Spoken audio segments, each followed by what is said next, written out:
السلام علیکم۔ مولانا فضل الرحمان کی بیماری، خبر سے خواہش تک۔ کیا واقعی مولانا فضل الرحمان کو ڈاکٹروں نے لاعلاج قرار دے کر جواب دے دیا؟ آج کی ویڈیو میں تمام حقائق بے نقاب کریں گے۔ سب سے پہلے آپ سے درخواست ہے کہ ہمارے یوٹیوب چینل کو سبسکرائب کر لیجئے اور ساتھ ہی گھنٹی کے نشان پر کلک کر لیں۔ مولانا فضل الرحمان گزشتہ 4 روز سے علیل اور کراچی کے مقامی اسپتال میں زیر علاج ہیں۔ انفیکشن کے باعث مولانا کو بخار تھا اور اب کافی بہتری آئی ہے۔ ابتدا میں تیز بخار کی وجہ سے مولانا کا کورونا ٹیسٹ ہوا اور رپورٹ منفی آئی۔ مولانا فضل الرحمان کو پہلے سے شوگر، بلڈ پریشر اور دل کے عوارض کی وجہ سے آرام، کھانے پینے اور علاج میں سخت احتیاط کی ضرورت ہوتی ہے۔ یہی وجہ ہے کہ ڈاکٹروں نے سختی سے ہدایت کی کہ اسپتال میں ہی رہیں۔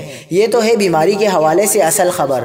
مولانا فضل الرحمان کی بیماری پر کئی ٹی وی چینلز نے ایسی سنسنی پھیلائی کہ خدا کی پناہ۔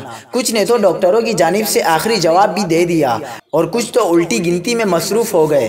اس خواہش کی وجہ سے یقیناً مولانا فضل الرحمان کے خاندان عقیدت مندوں میں تشویش پھیل گئی اور انہیں سخت تکلیف اور ذہنی اذیت کا سامنا کرنا پڑا۔ اس خواہش کے اظہار کو صحافتی بددیانتی، بغض اور دشمنی نہ کہا جائے تو کیا کہا جائے۔ اللہ تعالیٰ شیخ الحدیث حضرت مولانا عبدالرزاق اسکندر صاحب، مولانا فضل الرحمان صاحب اور مولانا محمد حنیف جالندھری صاحب سمیت تمام بیماروں کو جلد شفائے کاملہ و عاجلہ مستمرہ نصیب فرمائے، آمین۔